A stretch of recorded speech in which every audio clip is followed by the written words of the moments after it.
Okay, awesome. Thanks, everybody. Welcome to Kaizen, a magical method for multi-passionate creatives. I appreciate you being here today. Thanks for sharing where you're coming in from. As Megan offered, if you have any technical questions, you'll want to direct message her, and I'll do my best to kind of keep an eye on the chat, but I'm going to be sharing and teaching with you mostly. So if I miss a question, it's just because I haven't been able to catch it in the chat, and Megan will probably just keep an eye out for those, collect them. And if I don't get to them as we're moving through the field trip, for sure we'll have time to answer questions at the end. So I'm going to start today by asking you a seemingly random question, which is, do you recycle your empty toilet paper rolls, or do you toss them in the trash? So you can just answer in the chat if you want to. I forgot to set up a poll for this, so this will be super informal. And let's see, both recycle, lots of recyclers, depending on your mood. Okay. Yeah. All right. So good. And we're going to I promise we're going to come back around to these later. Did somebody say they made cat toys? Ah, cool. So people are actually repurposing and recycling. That's awesome. So we will come back to that later. Birthday crowns. That's kidding. These are great. Okay. So I am Allison Bryan. I am a master creativity coach and the founder of Creative Oasis Coaching. I think of creative coaching in some ways as being a personal trainer for your creative spirit. I'm also a singer-songwriter. I make a lot of, for the joy of it, for the fun of it, art. I'm a traveler, a travel lover, a compulsive recycler. So that's a spoiler alert. You know which team I'm on. I'm on Team Recycle. And since 2008, I have helped multi-passionate creative people from around the world to move past blocks, build their creative confidence, and shift their mindset so that they can finally focus and follow through and bring the creative dreams in their minds out into the world. So today, you're going to learn what it means to be a multi-passionate creative, whether or not you identify as one. And then the bulk is going to be this method that really has the power to change the trajectory of your creative experiences. I would even go so far as to say your life and your business. It certainly has mine, and that is Kaizen. And also how to use Kaizen and how to apply it to your own creative dreams and desires, and how by doing so, it can actually lead to more productivity, more joy, more satisfaction in your personal and your professional creative endeavors. And then lastly, I'm going to invite you to a class that I'll be teaching later on in the month. And if you're interested, how to get in touch with me to learn more about creativity coaching in my group that I have coming up. So if that sounds good, we'll dive into the multi-passionate creative portion of this. So what is a multi-passionate creative? I think of a multi-passionate creative as a person who has many creative interests and passions and things that they're interested in. Again, whether it's focused on a career or in your personal life or doing social good in the world. In my case, and a lot of my clients' cases, it's usually a combination of two or three or all of those. I think of a multi-passionate as somebody who sees possibility everywhere, who is usually a lifelong learner. And when I say possibility everywhere, I don't know if this resonates, but like I have a collection of boxes, right? This is a super cool, I think, box with a magnetic lid from a business card place. And I'm like, even when I don't know exactly what I'm going to do with said box or container, I keep it because my multi-passionate brain thinks, someday I'll be able to do something really cool with that. And I've been doing more of that purposefully lately.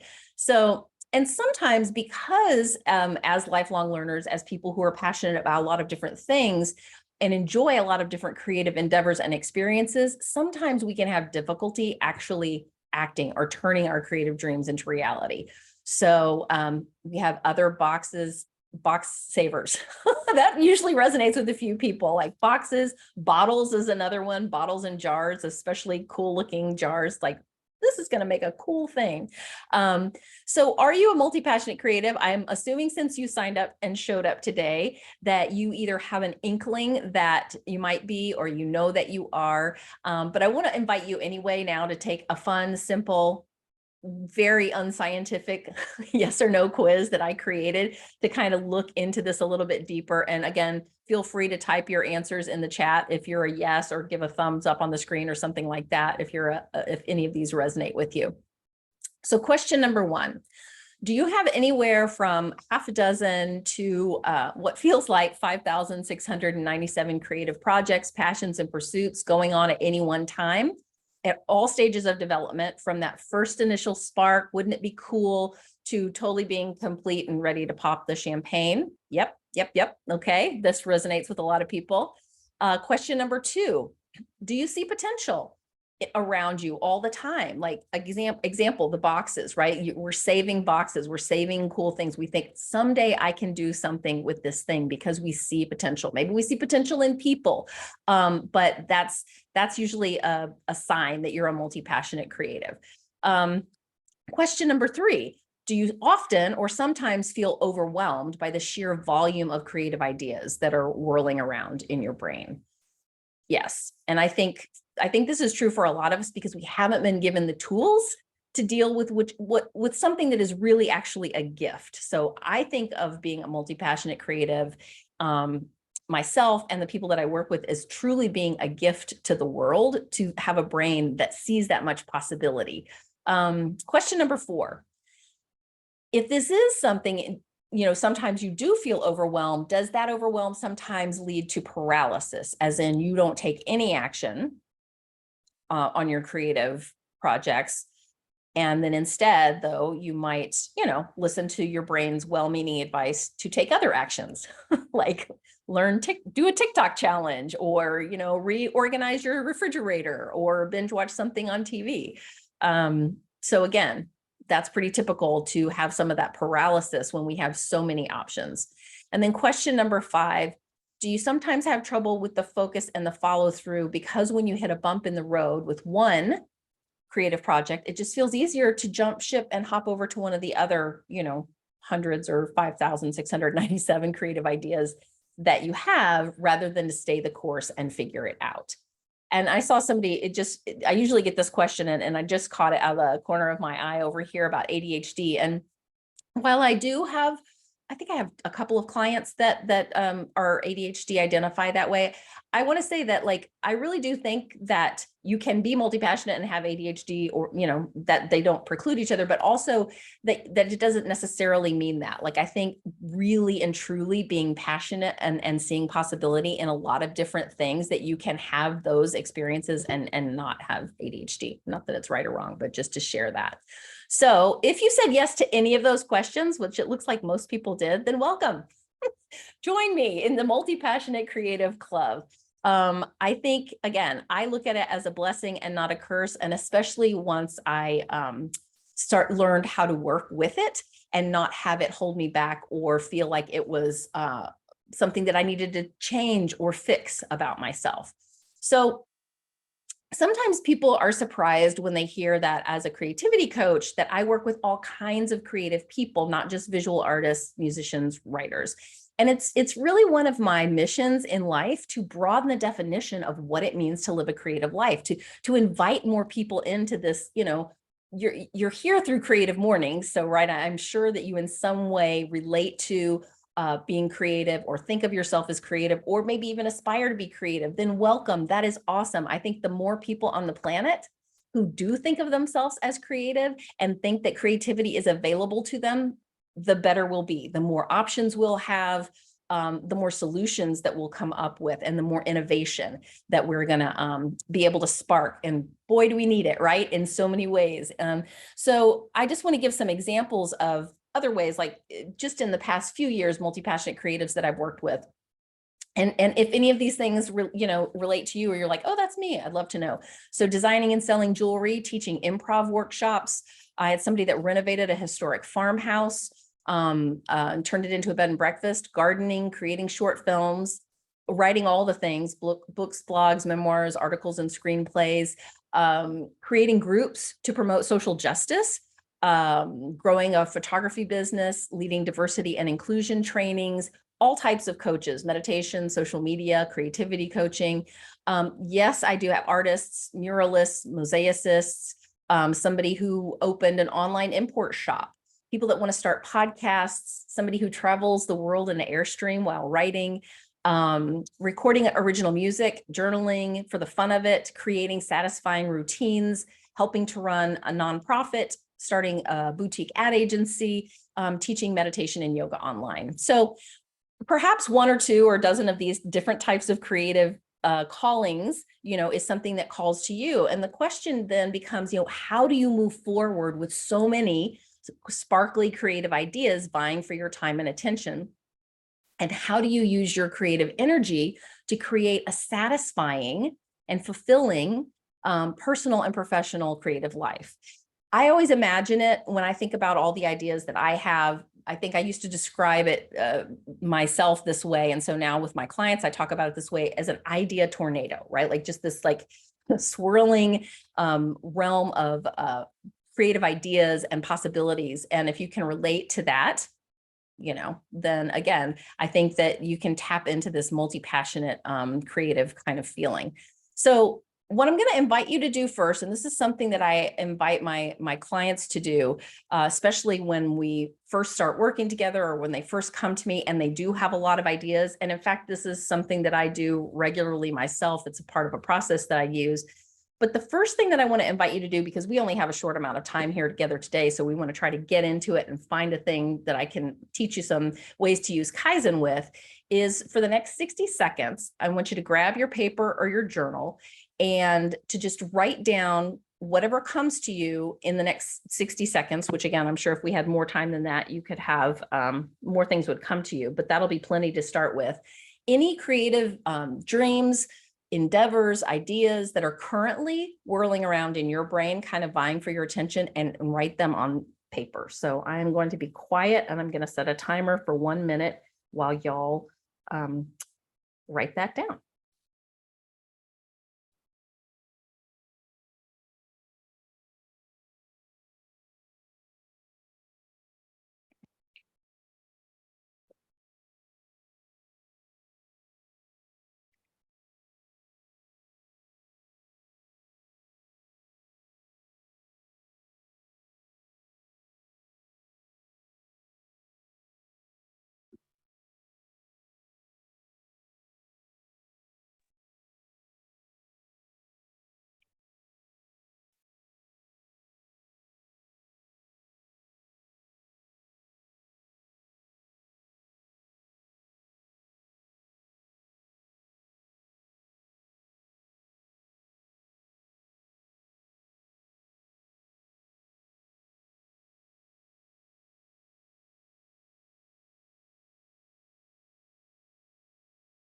Just take a couple more seconds to finish up any last ideas that are coming to you.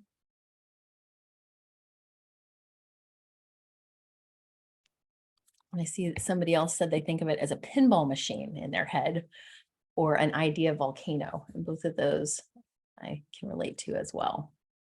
So here's some good news. Simply by writing down the ideas, simply by having a process by which to get the ideas out of your head and onto the page, you really do start that first initial movement towards awareness and clarity. I think a lot of times we think just because we're having the thought or the desire or the idea that it's going to magically find a way to come out, and really giving ourselves that time to look at what is in our head on paper can be very empowering and helpful. So just out of curiosity's sake, I'd love for you to put in how many did you come up with in a minute's time? How many ideas came up for you? And it's not right or wrong, more or less. I've had people, as little as 3 and as many as 33. That may have been when we had 2 minutes instead of 1 minute, but even, over a dozen. So there's no right or wrong answer, but can you see, and I'm guessing, so this is like only because my hands weren't fast enough. Somebody says, yeah. So if we had had 3 minutes, right, we can assume that it would probably be 2 or 3 times the amount that we had the time for. And can you see how having, let's say, 33 creative ideas rolling around in your brain could feel like 5,697, and especially if all of the ideas are appealing to you. And you can see where it can start to weigh you down and slip and become a block, because it might lead to procrastination, because the thought is, I can't choose, so I just won't start. And it can lead to perfectionism. I don't know which one is the very best of all of these ideas, so I just won't do any of them. Or the inner critic voices, who do you think you are to be able to do all of these ideas? And because you can't figure out how to do them all at once, then you just like, give me a break, and you don't start at all. These are the type of unhelpful thoughts that are just going to hold you back. And sometimes they hold you back for days, weeks, or months, and sometimes even years. And it's really, truly one of the main ways that I support the people that I work with, is to help them uncover these unintentional thoughts and practice releasing them and replacing them with thoughts that are actually going to help them stay in the flow and take consistent, inspired actions to meet their creative goals and endeavors. So next, I'm going to invite you to tap into what I call your inner GPS. It's really your intuition, and just quickly and intuitively, without overthinking it, review your list and just put a check mark next to the 3 ideas that jump off the page at you, that most energize you. Maybe it actually gives you a little physical buzzing in your body when you think of diving in and taking action on them. So just 3 checks. It's an easy way to do that. And once you have your choices, I invite you to just, underline or circle those 3, and let yourself kind of feel in your body that the piece, or the focus that is starting when you're starting to narrow in and make choices. Because one of the reasons why, as multi-passionate creatives, one of the main reasons I think that we get hung up and tripped up is when we don't trust our own decisions. So this is a great example of a way that you can just start to use your intuition to hone in and make a choice. And from the 3 now that you've chosen, I invite you to just pick the one of the 3. It's so much easier to pick 1 out of 3 than 1 out of 13, right? When you're looking at and so you're just kind of narrowing in. And to remember that this is just for our purposes here today. This is not something that you have to be married to and think you're going to do it forever. But this is just an opportunity for you to start practicing honing in on your choices and choosing ones that feel good in your body to you. So right now, I want you to circle or put a star next to the one that really stands out on the list as the one that you would most like to take action on. Now, I want you to imagine that your idea is a marble, right? Thinking of your ideas, each one is a marble. And can you then see how it's so much easier for your mind to make a decision, from 3 marbles to pick one of those than 33 or 5,697, right? And so really having a way to narrow your focus and practice making decisions is such a powerful way to move forward. There's a lot of, the reason it can be challenging, again, for multi-passionate creatives to make a decision is because a lot of times, and let me know if you can relate to this, you feel like if I choose one of my ideas that I love so much, I'm saying no and turning my back on all the other ones. Maybe not forever, but it kind of feels that way. So, but here's what I want to offer to you, and what has actually been true in my life, which is it doesn't have to be forever, I promise. And when you have a method by which you start to practice making decisions, and you start to give yourself permission to spend more time in one area of focus than the other, it's going to free up the energy and the heart space and the mind space that you need to move forward in one direction, at least for now.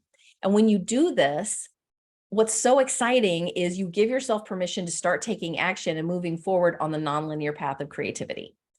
And, creativity, it just is non-linear. We don't go from A to B to C to D in a straight line. I like to talk about it.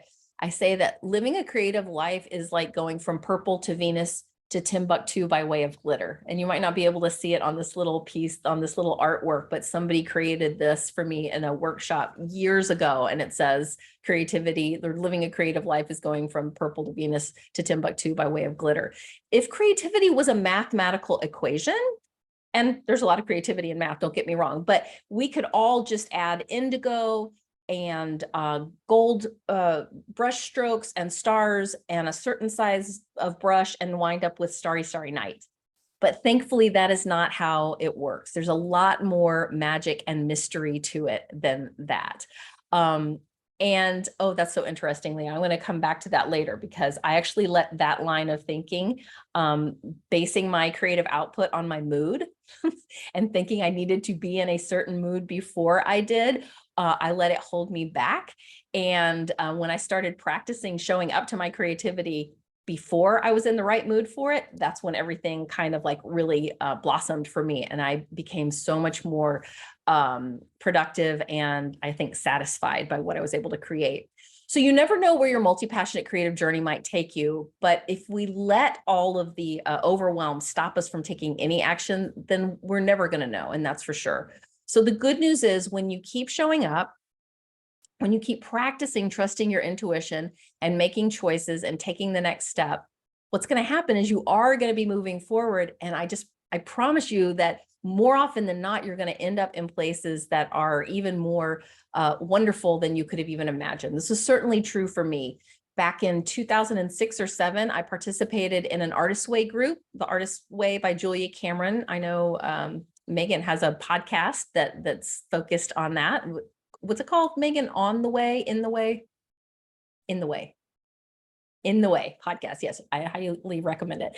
So at that point, after I finished the Artist Way book, I really did have dozens of creative projects vying for my time. I was taking a course to write a book. I was creating a TV pilot. I was doing a little acting. I kind of was dabbling in music. I wanted to make music, but I kind of wasn't. I had all these ideas of things I wanted to do and I wasn't doing. Traveling. I wanted to be a gardener. I had so many things. And so it's not a surprise that I felt really overwhelmed and shocked. And I felt like I was going not deep, but very shallow with a lot of different things. And that's when I first started working with my first coach, who ended up being a creativity coach. And she helped empower me to make a decision and to choose one thing to focus on just to begin with. And I remember really that I had such a sense of relief when I found her, because here was someone who understood my multi-passionate brain and why I, had so many ideas and how come I had not been able to make my dreams happen in the way I wanted to until that point in time. So working with her, I decided to choose music to at least start practicing some of the tools and techniques she was sharing with me. And once I made let myself have that first decision and stick with it, I went on to, and have gone on to over the past 17 years now, enjoy a series of amazing creative experiences, some of which have really changed the trajectory of my life. So right now I'm going to invite you again to look over your choice that you chose and remember that this is just a starting place. So if your brain is already trying to talk you out of the choice that you made, this is very normal. It's okay. And just give yourself permission to say, this is just for now. This is just because I want to start moving forward with this. And if you would be willing to share what you chose, your creative dream or endeavor, in the chat, I would love to see that. They usually come pretty fast, so I might have to look at them later, but I know other people, it's really cool when we can see what other people's wallpaper design. That's so cool. I was just, one of my clients is a mosaicist who's going to talk to somebody about creating a wallpaper design based on one of her designs. Lots of cool, a portfolio that hasn't been touched in 5 years. Yeah, that can happen. We can have something that really means a lot to us that we love. And once it kind of falls off our radar, it can stay off our radar sometimes for a really long time. So now that you've made your choice, I want to congratulate you for even being brave enough to make the choice and share it here right now. For the next little bit of time that we have together, we're going to dive into how we use Kaizen with it. So Kaizen is a Japanese term that means small steps to continuous improvement. And it really is a magical method, especially for multi-passionate creative people like you and me. It's a wonderful way to take something big and scary or overwhelming and confusing and break it down into small, doable steps.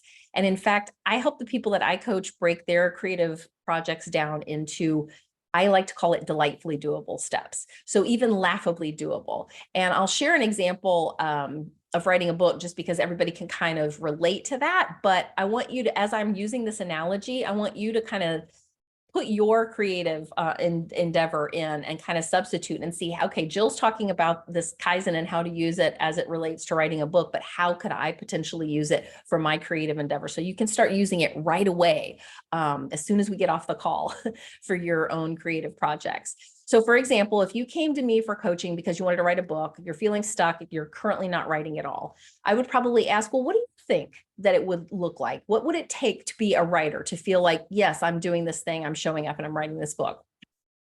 And an answer that I've gotten more than once is something like, well, I need to write for an hour every day. And then I would ask, well, okay, can you imagine a day in possible, is it possible that one day you might not be able to write at all? Or that one day you might not be able to write for an hour, you can only write for 30 minutes. That sounds realistic, right? Because here's the thing. When we want to go from 0 to 60, literally like 0 minutes to 60 minutes, without fail, day after day after day, unfortunately, that's just a way to set ourselves up, usually for disappointment. It's a little bit like, I like to use the physical analogy of if you were like a total couch potato and you didn't get any exercise at all, and then you decided you were going to get fit and you were going to run a marathon next week. It's like, we all know, like, okay, that's not going to happen. We can see that so clearly. But when it comes to our creative dreams, we don't see that we can really use smaller steps to make an organic progression. So, because to go back to that, analogy, if you're starting a new endeavor, you're creating change. So you're changing a habit, you're changing activity, you might even be changing your identity on some level. And change of any kind feels scary to our brains. And that can provoke anxiety. Our brain pretty much perceives most change as a threat to the safe and the known. And even though at this point in our lives, we're not, running away from dinosaurs trying to eat us, we still have that kind of fight or flight or freeze response.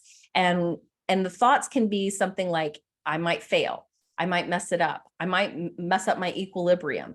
Even if it's a thing that we want to do, like write the damn book, right? Like we think we want to do the thing, and then our brain is coming up with all these reasons why that is not a very good idea, even though we want to do it. So, that's when our brain wants to substitute in unhelpful thoughts like, hey, how about we reorganize the bookshelves, or, start binge watching. There's so many binge watchable things now. Let's just pick one and do that, or get an early start on our taxes, or even think like, where do you think you get off saying that you have an hour to spend on this every day, and then end up spending an hour on Instagram, right? So I say all that to say that if your marker for success of what it means to be a writer or a gardener or put your show together or whatever it is to show up from no time at all to an hour every single day, that even if you showed up for 45 minutes 3 times in the week, you could still potentially feel like you had failed because you didn't hit that high mark of a goal, even though you would have written 135 more minutes than usual. So that's where Kaizen comes in. That's where I would ask you, what if you give yourself permission to write for 5 or 10 minutes 2 or 3 times next week? And that's when people usually laugh and go, yeah, I could do that for sure. But what good is that going to do me? That's such a minute amount of time. I'll never get my book written. I'll never get my garden planted or my business started or my tap dance choreographed or whatever it is that you want to do in that small amount of time.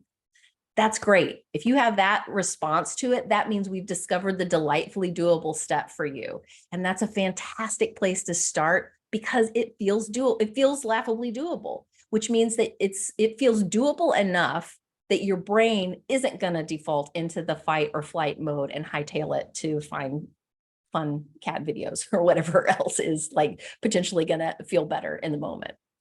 So scientifically speaking, committing to writing or whatever your chosen creative endeavor is for just 5 or 10 minutes, 2 or 3 times in the coming week it's not stressful enough or overwhelming enough to flip the switch on your amygdala, which is the thing that triggers your acute stress response. So the cool thing is too, with that lowering the bar like that, you don't run into if you hit it, let's say, let's go back to the hour is your goal, and you hit that 3 days in a row, and then the 4th day you don't, and then the 5th day you don't. I guarantee you by the 5th or 6th day, that's when your brain is going to hand the microphone to the inner critic voices saying things like, you're not a writer. I knew you couldn't do this. What were you thinking? And this is where a lot of us jump ship. So Kaizen helps you bypass those not so helpful inner critic thoughts and sit down and write, even if it's for this tiny amount of time. So here's another beautiful thing about Kaizen. Even if you only start with 5 or 10 minutes, 2 or 3 times at first, even within those short amounts of time, you're giving your mind and your body enough time with it to remember if it's something that you did in the past that you're wanting to do again, or to learn if it's a new thing for you, why you want to do this, why this feels good, why this creative project either brings you joy or fulfillment, why it's something that you're craving and wanting. So to go back to my own personal experience with this, after deciding that music was going to be my focus, my first kind of assignment for the first week was literally to find the delightfully doable step, was to sit down at the piano and play around for 5 minutes or so, 2 or 3 times. And even in that super small amount of time at the keyboard, it really helped me to remember how much I loved playing the piano, and singing songs. And I couldn't even believe that I'd been walking past this piano in my house that was right there for free with the bench that I could have sat down at any time I wanted to and played and sung, and I hadn't been doing it. So it was enough, even in that small amount of time, to reconnect me with my love for the creative endeavor that I wanted to magnify. And then I was able to more easily, working with my coach and prioritizing it week after week, to grow it to 15 minutes, 30 minutes, to begin playing full songs, to begin putting together a set of songs, so that, because I wanted to start performing again, to start writing again. And in fact, those initial small 5-minute sessions took me so much further and set me off down a nonlinear path of exploration and discovery and fulfillment that I couldn't have believed where it would land me over time. So those first 5 minutes at the piano were the first delightfully doable steps that, and a launch pad. And that's how I want you to think of it. When you first start using delightfully doable steps, think of it as a launch pad that's going to launch you on this creative journey that you don't know where it's going to end up, but you know that it's going to be fun and enjoyable, and you're actually going to be doing the things that you've been spending so much time dreaming about and beating yourself up for not doing. So back to the idea of a nonlinear creative path, like in a 2-minute nutshell. Basically, for me, it was, I felt frustrated and overwhelmed and unsatisfied creatively. I had a lot of ideas and I wasn't going deep with any of them. I took the Artist Way course, which is what we do often, right? We look for a course, we look for a book that'll tell us what to do. We want somebody to tell me what to do, and I will do it, right? I had a lot of ideas, but I didn't know how to focus and follow through with them. Then I started working with a creativity coach, and I gave myself permission to choose. I chose music to begin, sat down for those 5 or 10 minutes, 2 or 3 times. I fell back in love with making music. I put together this set called Cover Girl, singing favorite covers of my favorite female singer-songwriters, because that was easy, that I could do. And then I started writing songs again. Then I trained and earned my coaching certification because I was having such great success with this. I was like, I want to help other people do this. Then I began my Creative Oasis Coaching business. Then I recorded and wrote and co-produced my solo CD, Dancing in Limbo. And by the time that came out, I was a certified creativity coach, and I thought, well, I want to do something creative. I want to do something instead of just going to a local bar and playing the songs and selling my CDs. So I ended up creating an event. I invited 13 female artists to create and donate art inspired by the 13 songs on my CD. I created a website complete with video interviews with each of the artists. I enlisted sponsors, and ultimately I hosted an event called Infinite Possibilities, a night of music, art, and women helping women, with a silent art auction, raffle, live performance of my songs, and we raised over $10,000 for Women International.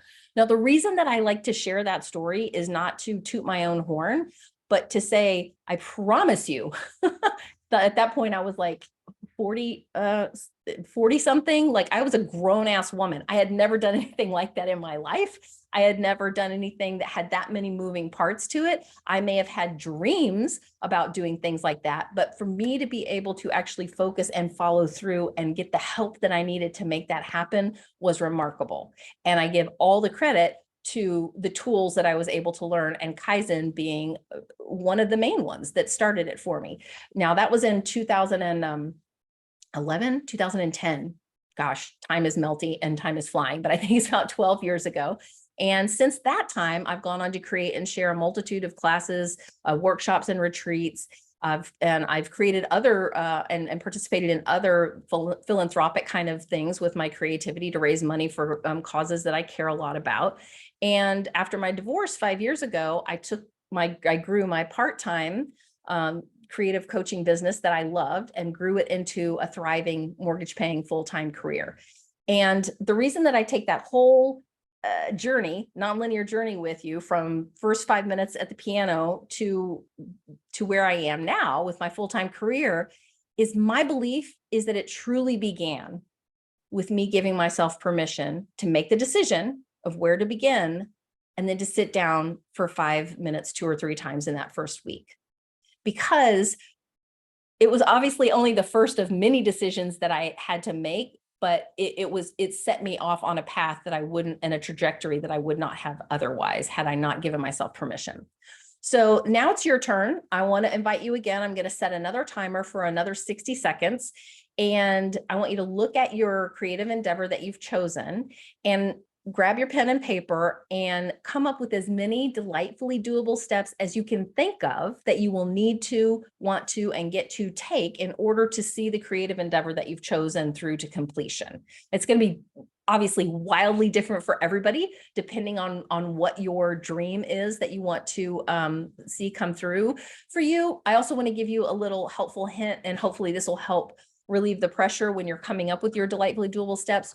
Don't worry about putting them in linear order, right? You don't have to know what comes first and second and third. That's another way that we can get tripped up by thinking, well, I don't know what comes first. And just to keep with the analogy of writing a book, right? You might think one of the steps is going to be to host my release party of my book, even though obviously that's not first, second, or third, but it's something that's going to come in there and it's exciting for you. So go ahead and just give yourself the opportunity to write down as many small steps as you can in 60 seconds. And then I'm going to come back and share with you how you can actually use them to get going.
Give a couple more seconds to finish up. Obviously, you can go back and add to your list, but it's good to get started.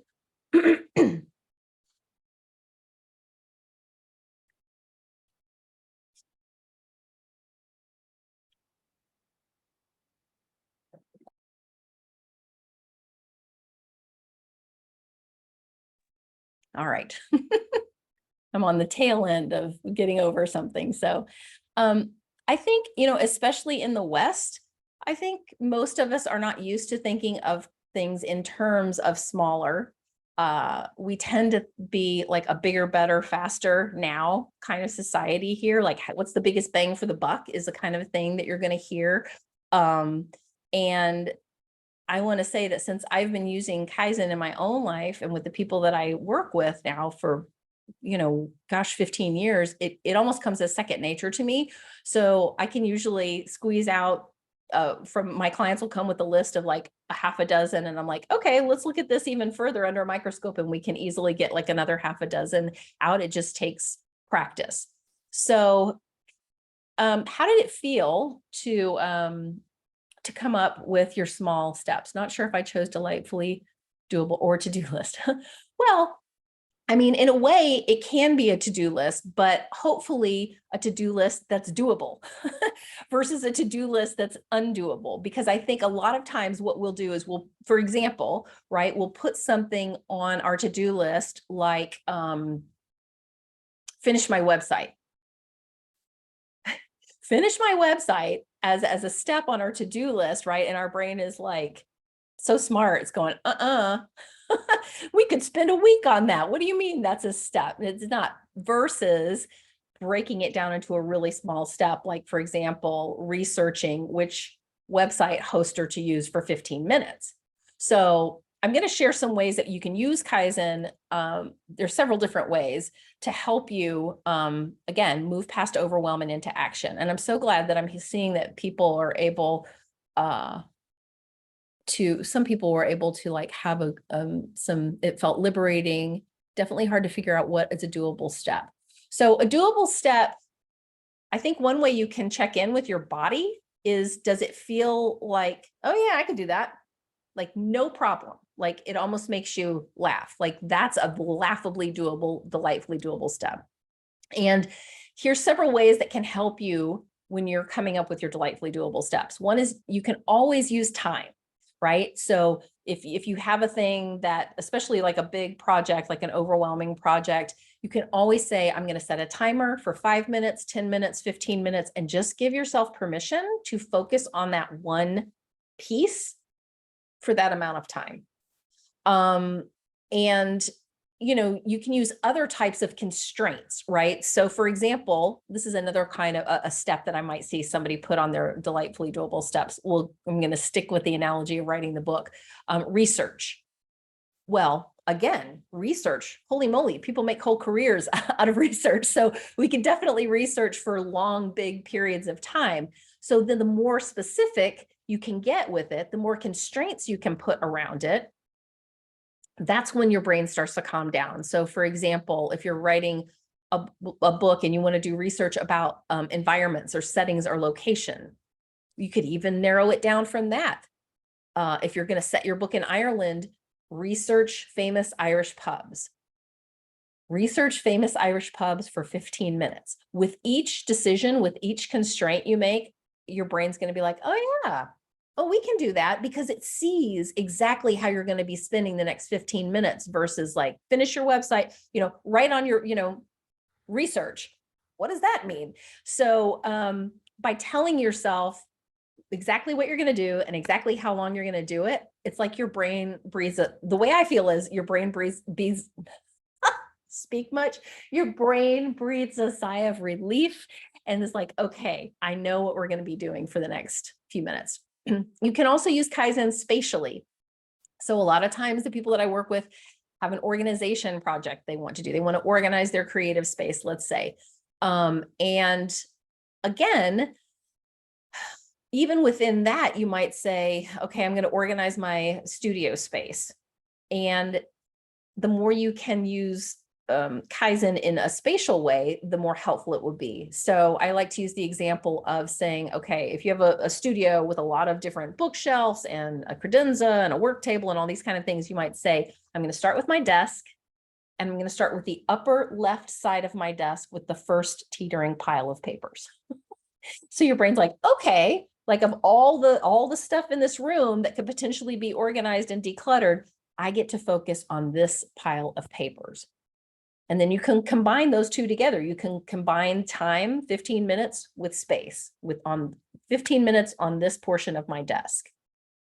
And the other way we can use Kaizen as kind of as a jump start, right? So you might tell yourself, okay, I don't have a lot of time. I don't really feel, I'm resistant. Going back to what somebody said earlier about needing to feel a certain way, I'm resistant. Like, I don't really feel like writing my book right now. I mean, like, okay, even if you don't feel in the mood to write, set a timer for 5 minutes and just write about one of your characters, or write a note to one of your characters, or whatever it is, right? And sometimes that just doing the thing, again, sitting down and writing, sitting down and playing the piano and singing for 5 minutes, is when you have that mind, body, and I would say spirit connection, where you're like, oh, no, I want to keep going. This feels good, right? If not, that's okay too. At least you've done the 5 minutes. I do the same thing with exercise on the days that I'm like, I don't want to walk. I don't want to run. And I'll tell myself, just put on your shoes, walk around the block. And if that's all you want to do, that's all you want to do. More often than not, I'm out there. It feels nice. I'm moving my body. And once I get going, I'm going to stay and do my entire, 30, 45 minutes. So it's the same. It can be the same way with our creative projects. So one pile at a time. Yes. Right. One pile at a time, really, because our brain wants to say, like, do it all. All the piles need to be organized and taken away. And even though that's true, it's not helpful to think that can all be done at once. So remember the toilet paper question when I asked you to weigh in on whether or not your team recycle or trash. And we did have a lot of recyclers. The reason that I ask is because I Googled it, and it must be true, right? That the average adult in the USA uses 100 rolls of toilet paper per year. So if we just took a moment, if each person took a moment to recycle an empty toilet paper roll rather than toss it in the garbage, that super simple step over the course of a year would keep hundreds of cardboard rolls out of landfills. And then you multiply that by the number of people in your home or your workplace or your city or your state, and the impact, it becomes more and more apparent. And it would be, keeping probably hundreds of thousands of toilet paper rolls out of landfills and being recycled every year. And I just think that's a great and kind of fun example of the power of Kaizen in action. I remember hearing a story about when American Airlines used to have, everybody got food, I guess, and they had salads, and there were always two black olive rings on the salad. And one of the employees said, as a cost-cutting measure, what if we just got rid of, I forget if they got rid of both of the small olives or just one, but it ended up saving the company like millions of dollars because, each of those times all of the flights throughout a year ended up really adding up. So I want to offer you this. Everything that I shared with you today is great in theory. I know that it's great in practice because it's literally changed my life and it helps the people that I work with. And I want to be a living example of how it is possible to at least begin or set off in a new direction using Kaizen, and how extremely empowering it can be to help you get out of your own way and start moving past blocks that may be holding you back. And how it's a wonderful first step, at least, or introductory method to organically build your momentum and your own confidence on your creative path. But if you don't give yourself permission to take it from theory to reality, and if you don't practice putting Kaizen into action in your own creative life, and you don't prioritize your creative dream enough to show up for it consistently, you really do yourself a disservice. You miss out on experiencing what I call creative magic that's possible for you.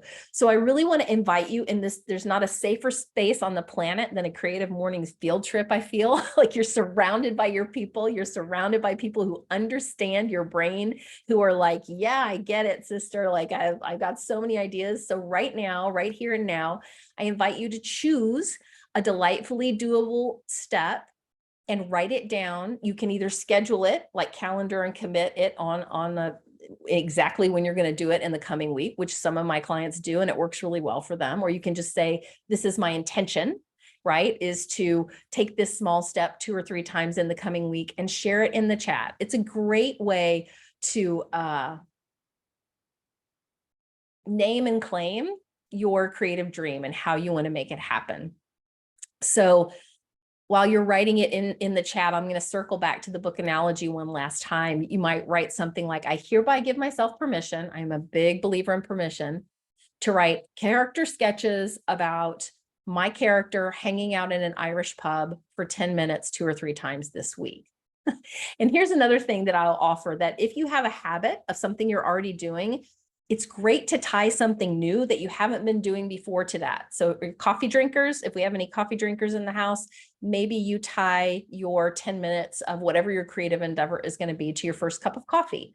Or if you have a nightly Netflix habit, you could practice giving yourself permission to have your 10 minutes or 15 minutes of creative time prior to turning the TV on. So are people up for that? Measuring the table, open and close. I promise to take myself on 30-minute walk at least 4 days without journal, without phone. Okay. If I'll offer this, like if you're not walking at all now, you might even want to say, I commit to a 10-minute walk. And if you walk 30 minutes, great. But again, we want to be aware of when we're trying to set the bar so high that it might actually trip us up if we don't do it. So I give myself permission to start small on one project without worrying about others. Free writing. Oh, free writing. I love free writing for 10 minutes, 3 times in the week. Excellent. Post a teaser about the 29th Makers Market. Yeah. And I saw, it went by quickly, but I saw some people saying that this felt freeing. And I think to me, that's what Kaizen, that's what delightfully doable steps can help you to do, is to tap into that sense of doability, of freedom. And to remember that, for most of us, these creative dreams that you were sharing in the chat, that you were writing down, you're called to those for a reason, right? There's a spark in you, a passion in you that wants to either experience or create and share this. And once we start learning how to get out of our own way and create consistently rather than once in a blue moon, it's really, I think, just kind of miraculous and amazing how far we can go. And I'm going to open this up to questions, like I said that I would. And I don't know if you have written any down, if there are any that you could pop into the chat for me, Megan. But I did want to share that, again, this is just one of the tools, of the many tools, obviously, that I use. It's a favorite for sure, but it's just one.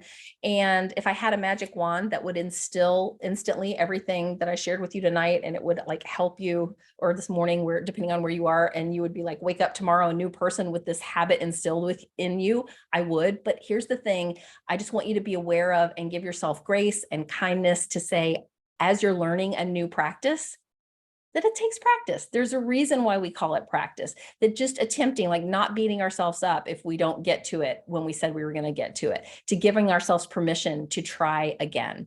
I'd love to invite you to, and I think Megan has a link that she can share. I have a masterclass coming up in a couple of weeks on September the 21st called, it's my Magic Action Masterclass, The Path from Creative Dreams to Reality, where I'm going to share 3 things that you need to do to help bring creative dreams out of the dream state in your brain and into the world, into reality where they belong. I'm also going to be opening that day the doors to my fall Magic Action cohort for multi-passionate creatives. It's a coaching group, a small group coaching group, and there's only 10 spots available. So you can also go ahead and get on the wait list for that if something is something that you're interested in learning more about.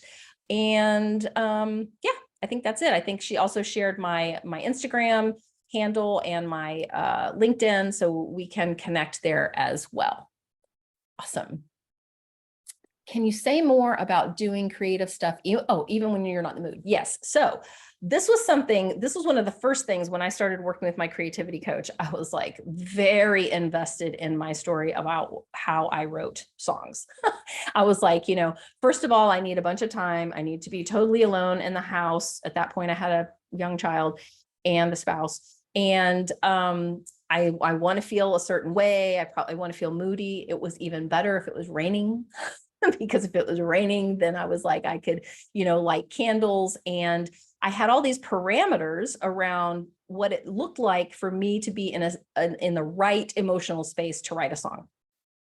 Not a lot of songs were getting written because of that.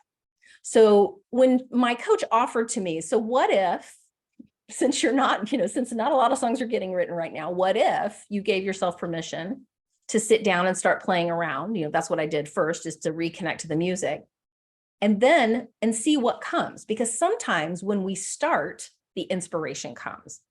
I'm not saying, I mean, I'm a big believer that inspiration can come and you can create, and that's wonderful. But I also have learned that when you'll give yourself permission to start first, sometimes that's what sparks the creative juices. So it's like I was talking about, like in the analogy of like not wanting to walk a full 30 or 45 minutes and just saying, okay, well, I'm just going to walk 5 or 10. Sometimes that's all it takes for me to feel like, oh, now I want to keep going. So I have found that to be very true. I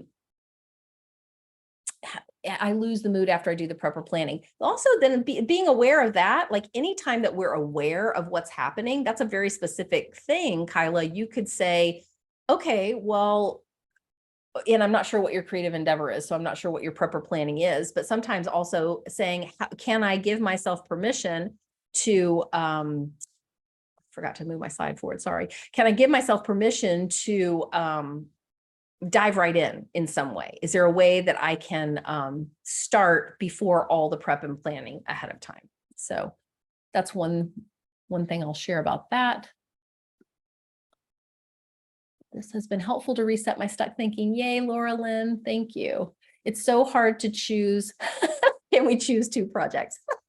You can do whatever you like, right? That's like, you're the boss of you. But I will say this, simply because I have to, like when I'm working with somebody for the first time, and this is how it worked for me as well, starting with one and practicing with one was the way it worked for me. Because think about it this way, if your brain is already resistant to doing all these things, it's like you're starting to put more parameters on it. Like, okay, we have to use these small steps and we have to do it on these 3 things at the same time. I would just offer, play with it and see what works for you. Obviously, I'm a multi-passionate creative. It's not like all I ever do is play piano for 5 to 10 minutes a time. I've gone on to do many things. That's why I wanted to share the whole story about the CD and the CD release and everything, to let you know that, yes, you can grow it over time and you can have much more satisfaction and you can create a lot more than you ever thought you would in the first place. But for me, it was really starting that small and realizing how I could get out of my own way by taking the overwhelm out of the equation and taking some of the other parameters out of the equation that were not letting me get to the creative endeavors that I wanted to. You are so welcome. How to best approach doable steps if our idea is very vague and we don't know what it will get to, and we don't know what it will take to get there. Well, I'm not sure what you mean by get there. Maybe you mean finish the project, but if your idea, this is good for if your ideas are vague or not. Asking yourself questions, right? Like, so really our best approachable doable steps, how best to approach doable steps if our idea is vague. I would have one of your doable steps be to ask questions. Like, what do I know about this? What do I know for sure about this? What do I want to experience? What am I hoping to achieve, right? Because the other thing that we want to do is sometimes we want to be told how to do the thing. We want to have the answer. We want to know how to do it perfectly before we've even started doing it. And we don't, so we don't do anything at all. So one of the things that I help my clients do, I think, following your curiosity, asking a lot of questions and putting on like your experimental or scientific cap of like, what might this be like? Is asking small questions actually is a great way to dive into something like that and move past the blocks.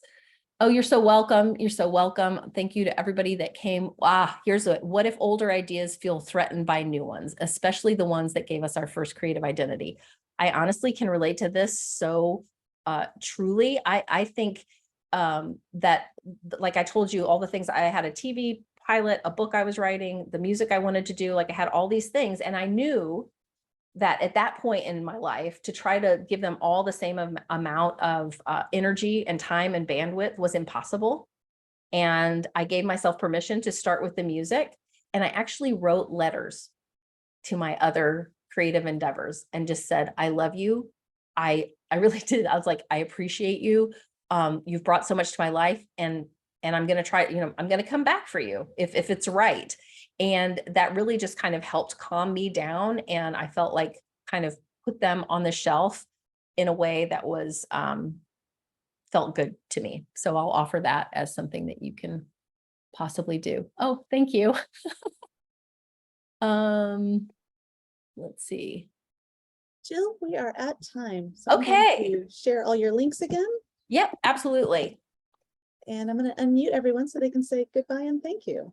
Thank you so much. And if I did not answer your question and you're like, she didn't answer my question, then, oh, first of all, I also want to, how do I save the chat so I can answer some of these questions maybe I online? can send it to you as well, but there's those 3 little dots to the kind of right above, and it should give you an opportunity to save chat. So a good reminder for everyone who wants to see those ideas. Oh yeah, I love that. Everyone save chat. Okay, I'm going to do that. And I'm maybe if you follow me on Instagram, maybe I'll share some of those. You can also send me an email, go to my website, and there's a contact form at creativeoasiscoach@me.com, and I will get back to you on that. Thank you so much to Megan. Thank you so much to Creative Mornings, to Tina, everybody. Thank you. Thank you. Thanks so much, Jill. Thank you. Appreciate you. Bye-bye. You're great.